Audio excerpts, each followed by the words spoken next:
समस्त पधारे हुए भक्तजन, आप सभी के लिए मंगल कामना, शुभकामना।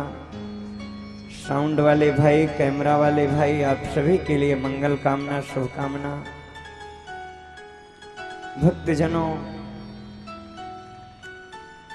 श्रीमद् भागवतम पुराण तिलकम यद वैष्णवा नाम धनम। ये भागवत की अद्भुत गाथा पुराणों का तिलक है। यद वैष्णवा नाम धनम, वैष्णवों का परम धन है।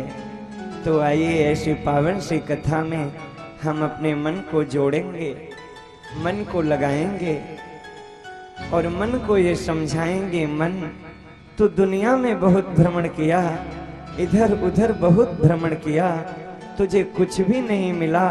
अब तो कम से कम तू भगवान में जुड़ जा, लग जा, ताकि इस लोक में भी आनंद आए और जाने के बाद वहां भी आनंद आए। विचारणीय तथ्य है। लोग मूवी देखते हैं, पिक्चर देखते हैं 2.5 घंटे 3 घंटे, है ना, इतने में खत्म। और कितनी भी अच्छी फिल्म हो, एक बार से दोबारा नहीं देखेंगे। अगर 2 बार देख लिए तो तीसरी बार तो नहीं ही देखेंगे, चाहे वो कितनी भी अच्छी फिल्म हो। है कि नहीं मैया जी? कितने पैसे लगा करके फिल्म रिलीज होती है, परंतु 2 बार से 3 बार। विचार करना। समाचार पत्र आता है, आज का अखबार आप कल नहीं पढ़ सकते हो, कल पढ़ने की इच्छा नहीं करेगी। क्यों? क्योंकि पुराना हो गया, रद्दी हो गया, नहीं पढ़ोगे। विचार करना, ये भागवत महापुराण आज कितनों दिनों से ये संहिता चली आ रही है। बरसों बीत गए, युगों बीत गए, परंतु कथा आज भी यही नूतन है। हम बार बार सुनते हैं, परंतु कथा कभी पुरानी नहीं होती प्यारे, कभी पुरानी नहीं होती। क्यों? क्योंकि रामचंद्र, श्री कृष्णचंद्र ये वर्तमान में विद्यमान है। जब हमारी आंखें भगवान को वर्तमान में खोजने का प्रयास करेंगी, वर्तमान में जानने का प्रयास करेंगे, तो पत्थर में भी भगवान तुम्हें नजर आने लगेंगे। श्रोताओं, एक भक्त प्रहलाद था जो मन का मैल छुड़ाया था, पत्थर से प्रकट हुए भगवान और नरसिंह रूप दिखाया था। आज हमें भी अपने मन रूपी मैल की सफाई करनी पड़ेगी। मन की मैल साफ किए नहीं तो तन की सफाई क्या करना। तन कितना भी स्वच्छ हो जाए, जब तक मन नहीं स्वच्छ होगा तब तक परमात्मा का साक्षात्कार तो हो ही नहीं सकता। इसकी कथा में तुम्हें आनंद आ ही नहीं सकता। कई लोग मनोरंजन चाहते हैं, थोड़ा मनोरंजन हो। ध्यान देना, भागवत पुराण ये कोई मनोरंजन का साधन नहीं है। यहाँ शरीर नाचे ना नाचे कोई बात नहीं, गोविंद के प्यार में तुम्हारी आत्मा नाच जानी चाहिए प्यारे, आत्मा नाच जानी चाहिए। ये मनोरंजन का नहीं, ये तो मनोमंथन का विषय है। और मन को ऐसा मथा जाए, कृष्ण प्रकट हो जाए। जैसे घी तो दूध में रहता है परंतु दिखाई नहीं देता ना, उसके लिए क्या करना पड़ेगा? दूध को दही बनाओ, फिर मैया जी वहां को मंथन करो, तब जाए कि महाराज दही घी निकलेगा, मक्खन निकलेगा। ठीक उसी तरह मन रूपी दही का जब श्रद्धा रूपी मथानी से मंथन करोगे तो कृष्ण रूपी मक्खन तुम्हें अपने आप मिल जाएगा, वो आनंद तुम्हें अपने आप मिल जाएगा। पहले अपने मन को हम सचेत करें, हम ये देखें कि हम कर क्या रहे हैं। कहीं हम गलत मार्ग पे तो नहीं जा रहे हैं, कहीं हमारा मन इधर उधर भटक तो नहीं रहा है। अगर भटके उसे तुरंत सावधान करके संभालने का प्रयास करो। क्योंकि भक्तजनों, जिसने अपने मन को साध लिया उसने सब कुछ साध लिया। लोग कहते हैं क्या करें, भगवान की कृपा नहीं होती। अरे इसमें भगवान का दोष कहाँ है? गुलाब में प्रभु ने फूल भी दिए हैं, अब तुम जाके कांटे को ही चुन लो, तो इसमें कोई मेरे परमात्मा का दोष है क्या? वो तो फूल दिए हैं, तुम चाहो तो फूल को भी चुन सकते हो, परंतु तुमने तो कांटे को चुन लिया।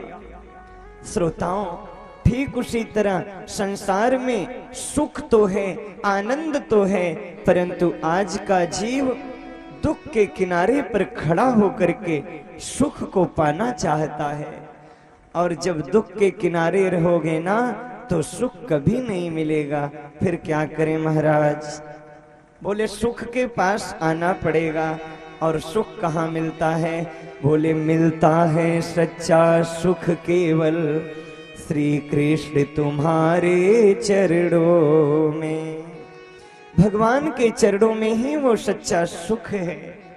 जिन खोजा तिन पाइया गहरे पानी पैठ, मैं बौरी खोजन गई रही किनारे बैठ। अगर तुम्हें खोजना है तो तुम्हें डूबना पड़ेगा। कहाँ डूबे महाराज? बोले सत्संग रूपी नदी में डूब जाओ। ये नदी है क्या? हाँ हाँ, ये भी नदी है। साहित्य में कहा गया, एक दूर के किनारे से नदी बहती है, एक आत्मा के किनारे से नदी बहती है। गंगा यमुना चिनार झेलम रावी तृष्णा ये दूर बहती है, परंतु जो भागवत की नदी है, रामायण की नदी है, ये आत्मा के किनारे से बह रही है। दोनों नदियों में नहाने की मर्यादा भिन्न है। आप गंगा जी में स्नान करो, बहुत ज्यादा दूर चले जाओगे, बहुत ज्यादा गहराई में चले जाओगे तो क्या होगा? डूब जाओगे। और वहां डूबोगे तो क्या होगा? वहां डूबोगे तो प्यारे मर जाओगे। अगर सत्संग रूपी नदी में डूबोगे प्यारे तो तर जाओगे, तर जाओगे, यहाँ कल्याण हो जाएगा, बेड़ा पार हो जाएगा। इसलिए परिस्थिति चाहे जो हो, परंतु सत्संग करना मत छोड़ना। स्वर्गे सत्य च कैलासे वैकुंठे ना अयम रसः। जो सत्संग की गंगा यहाँ प्रवाहित हो रही है ना, वो अन्यत्र कहीं भी नहीं है। इसलिए परिस्थिति चाहे कुछ भी हो जाए, पर क्या करना है? सत्संग करना है। क्यों? क्योंकि यह अवसर बार बार नहीं मिलता। बड़ी कृपा होती है जब ऐसे अवसर प्राप्त होते हैं। भोजन तो पशु भी करता है, भोजन तो हम भी करते हैं। निद्रा तो पशु भी लेता है, सोते तो हम भी हैं। भयभीत तो पशु भी होता है, भय तो मनुष्य में भी आता है। आता है ना? संतान को जन्म मनुष्य भी देता है, और बच्चे पैदा तो पशु भी करता है ना। तो यहाँ तक तो समता है, फिर मनुष्य में ऐसा क्या है जो पशु में नहीं है? तो भर्तृहरि बड़ा सुंदर लिखते हैं, आहार निद्रा भय मैथुनञ्च सामान्य में तत् पशुभिर नराणाम। आहार निद्रा भय मैथुन ये तो पशु को भी सुलभ है, परंतु मनुष्य में क्या है? बोले धर्मो हि तेषां मधिको विशेषो धर्मेणहीना पशु भी समाना। जिस मनुष्य में धर्म है वो मनुष्य है, वो मानव है, और जिसके अंदर धर्म नहीं है वो क्या है? नेक जम के बोलो, जम के बोलो, क्या है? पशु है। और ऐसे मनुष्यों की चार पशु प्रशंसा करते हैं। कौन कौन से? बोले स्वविड वरा होष्ट खरई, सबसे पहला प्रशंसक है श्वान। श्वान बोले तो, श्वान बोले तो मैया जी क्या हुआ? कुत्ता। कुत्ता किसकी प्रशंसा करता है? जो लोग बिना मतलब का आपस में लड़ते झगड़ते रहते हैं, उनकी प्रशंसा करता है श्वान। जैसे हम लोग हमेशा भौंक रहे हैं, ऐसे देखो ये भी बिना मतलब के भौंक रहे हैं हो, तो कुत्ता बड़ा प्रसन्न हो जाता है। और दूसरा प्रशंसक है स्वविट वराह। वराह कहते हैं शूकर को। सोकर उनकी प्रशंसा करता है जिन्हें खाने पीने पे कोई ख्याल नहीं है। जहां से मिला जैसा मिला पेट भर लिए, पेट को गोडाउन बनाकर रखे हैं, उनकी प्रशंसा सूअर करता है कि जैसे हमें ख्याल नहीं ऐसे इन्हें भी ख्याल नहीं। तीसरा प्रशंसक होता है ऊंट। ऊंट किसकी प्रशंसा करता है? बोले समाज में जिसे थोड़ा मान मिल गया, सम्मान मिल गया, धन मिल गया, प्रतिष्ठा मिल गई, विद्या मिल गई, सर उठा के ऐसा चलेंगे ना हो, झुकना नहीं चाहेंगे।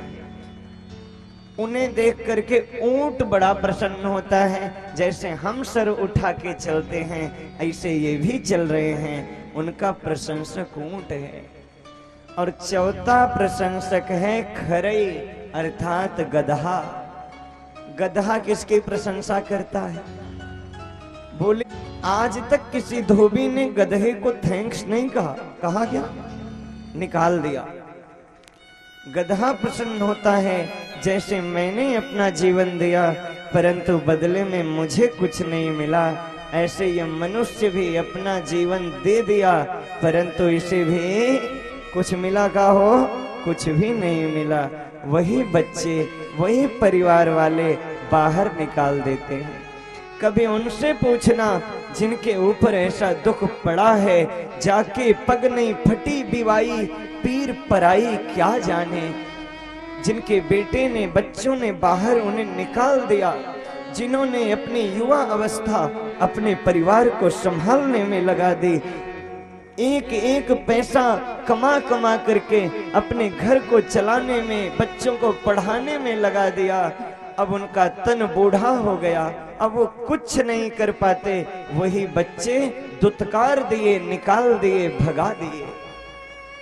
मैंने कईयों को देखा है, लोग कहते हैं अब माता पिता बूढ़े हो गए, कोई काम के तो है नहीं। क्यों नहीं काम के हैं? बोले अब धन नहीं कमा सकते। तो ध्यान देना, माता पिता बूढ़े हो गए, धन नहीं कमा सकते, कोई बात नहीं। जो वृक्ष पुराना हो जाता है वो फल नहीं दे सकता परंतु छांव तो दे सकता है ना। माता पिता बूढ़े हो गए, धन नहीं कमा सकते परंतु आशीर्वाद तो तुम्हें दे सकते हैं ना प्यारे, आशीर्वाद तो दे सकते हैं। और सच कहता हूँ उनके आशीर्वाद से तुम फूलते फलते रहोगे, जीवन की हर परिस्थितियों में आगे बढ़ते रहोगे, कभी रुकोगे नहीं, कभी अटकोगे नहीं, कभी भटकोगे नहीं। क्यों? क्योंकि तुम्हारे ऊपर तुम्हारे माँ बाप का हाथ है, तुम्हारे माता पिता का हाथ है। घर में तुम्हारे माँ बाप बैठे हैं, उन्हें प्रणाम करो। ये ज्ञान कहाँ मिलेगा? बोले जब सत्संग में आओगे तभी ये ज्ञान मिलेगा। इसलिए भक्तजनों, परिस्थिति चाहे कुछ भी हो जाए परंतु सत्संग करना कभी छोड़ना मत। और प्रयास करना कि हमें सत्संग सुनने को मिले। और जिस दिन तुम्हें सत्संग सुनने को मिलेगा, कथा सुनने को मिलेगी, वही तुम्हारे जीवन का सबसे अच्छा दिन होगा भक्तजनों, दिन होगा। और बाकी तो सब बड़े खराब दिन होते हैं। शास्त्र कहता है कभी इंद्र बरसात की जगह, पानी की जगह पत्थर बरसाने लगे, वो बुरा दिन नहीं है। कभी तुम्हारा कोई निकटतम संबंधी तुम्हें छोड़ के चला जाए, वो भी बुरा दिन नहीं है। फिर बुरा दिन क्या है? बोले जिस दिन तुम्हारे कानों को भगवान की अमृत में सत्संग ना मिले, समझ लेना जीवन का वो सबसे बुरा दिन होता है, सबसे खराब दिन होता है।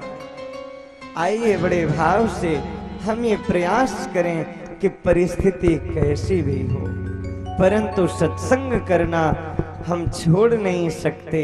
आइए अपने मन को सत्संग से जोड़ने का काम करते हैं। जय हो।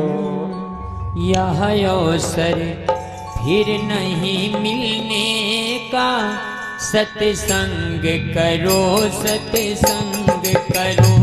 यह अवसर फिर नहीं मिलने का, सत्संग करो, सत्संग करो। यह बात डुलने का सत्संग करो, सत्संग करो। यह अवसर फिर नहीं मिलने का सत्संग करो, सत्संग करो। जय हो हरि बोल प्यारे राधे माधव प्यारे।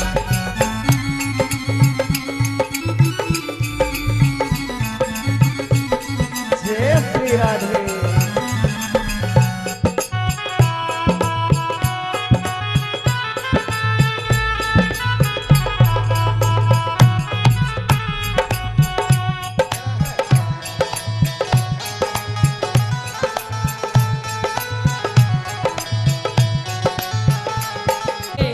चाहे धन संपत्ति सब लुटी जावे, ये चाहे सारी दुनिया ठुकरावे, चाहे धन संपत्ति सब लुटी जावे, चाहे थाली लोटा बिक जावे, चाहे थाली लोटा बिक जावे, सत्संग करो, सत्संग करो।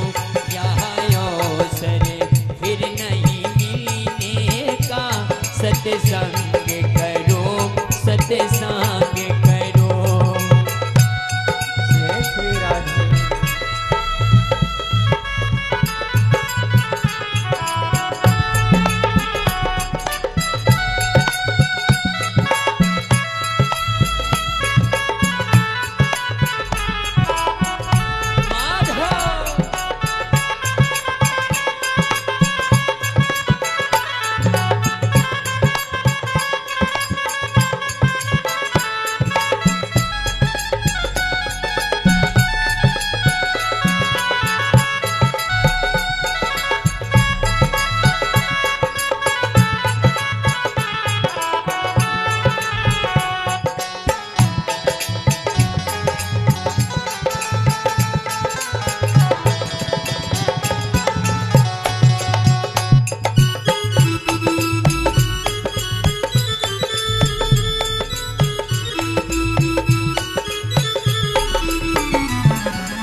चाहे तन में अधिक बीमारी हो, प्रतिकूल चले नर नारी हो,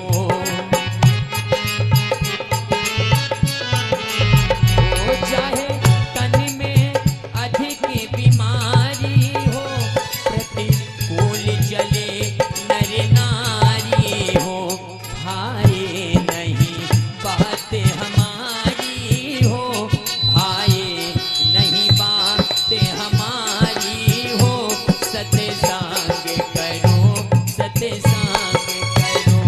यह अवसर फिर नहीं मिलने का सत्संग करो, सत्संग करो। यह बात नहीं मिले डुलने का सत्संग करो, सत्संग करो। यह अवसर फिर नहीं मिलने का सत्संग करो, सत्संग करो। बोलो कृष्ण कन्हैया लाल की जय हो, आज के आनंद की जय हो। परिस्थिति चाहे कुछ भी हो जाए, परंतु सत्संग करना हमें छोड़ना नहीं है, ऐसा विश्वास हो। और जब ये प्रबल विश्वास होगा तो सत्संग कल्याण करेगा। भागवत के उस महत्वपूर्ण प्रसंग पर हम अपने मन को ले चलें, जहां पे हम कल कथा विश्राम किए थे। तो कल कहां पे कथा विश्राम हुई थी? कल कहां तक कथा हुई थी बताएं यजमान जी।